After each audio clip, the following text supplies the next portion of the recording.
this election in 2019 may be, or is, it is going to be the most important election in the history of the Steelworkers Union of Trinidad and Tobago, merely based on the fact that the situation and the environment we are in currently, we are in an environment where workers' rights are being taken away and trampled on.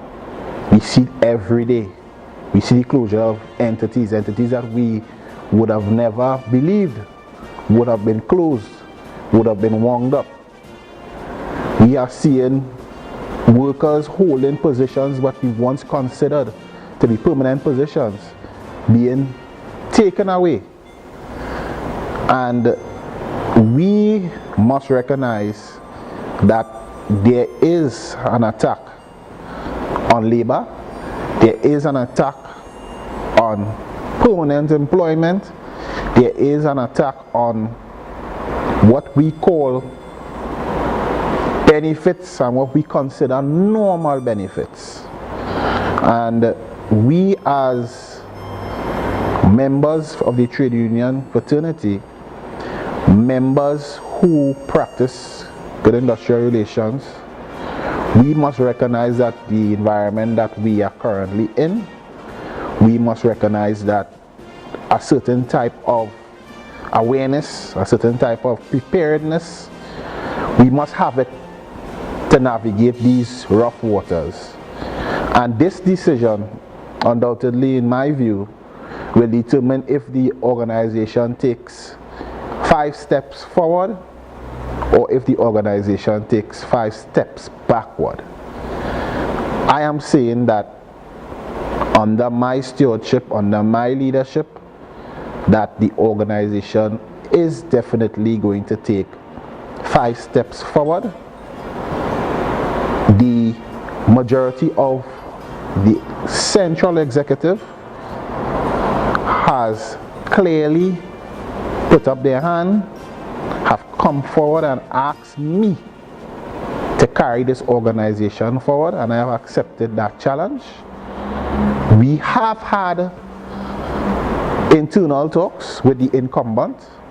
He has expressed that in his view, Timothy Bailey, this candidate, is the best person to carry the union forward, but he has said that he had plans to hand over the leadership of the union within a year or maybe 2. And I want to stop here.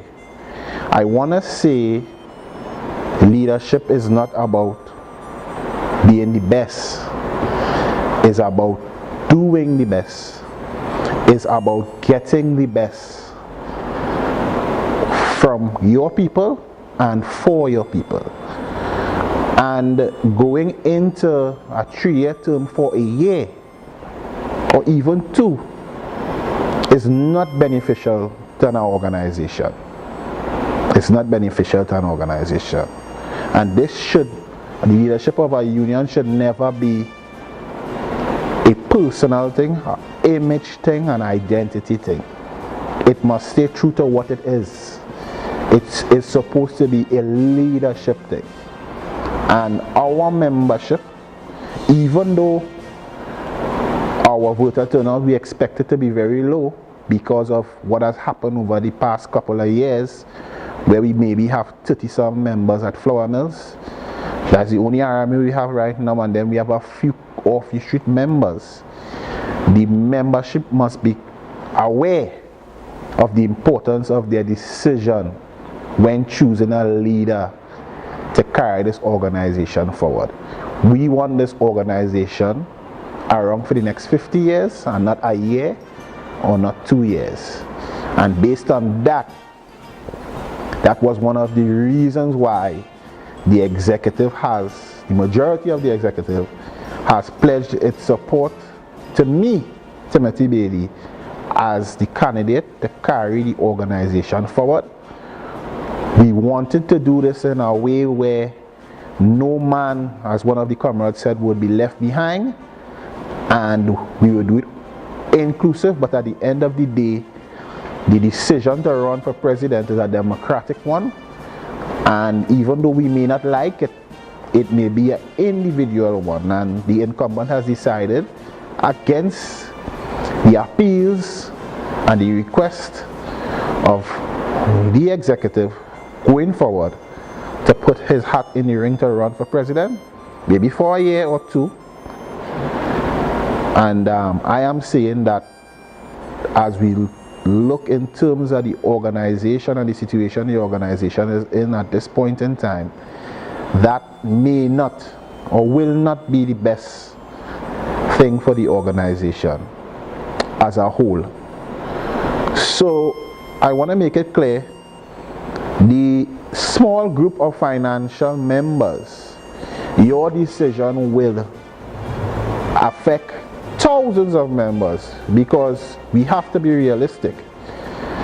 Yes, we are fortunate to be still employed. Some of our comrades are unemployed and unable to pay dues, and based on that, this election is going to be a default election on the small group of financial members.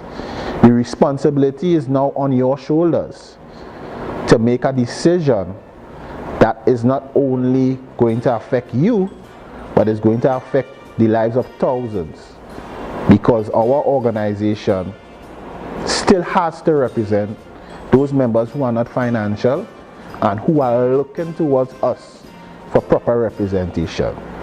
So we have a lot of members that we must represent. We must represent you, the financial ones, as well. But your decision is a decision that is not going to only affect you, but it's going to affect the organization as a whole.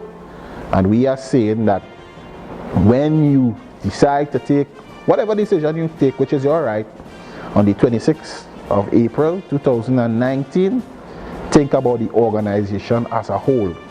This is not a personality contest. This is not about who's more handsome. This is about getting the right person to lead our organization into the future, to lead our organization successfully, and to represent our members in the best way possible. And under my stewardship and my leadership, I can guarantee you that this union, its executive and general council, will do all within its powers to represent you most efficiently, to represent you most professionally, and to represent you to the best of our abilities. So thank you, my comrades.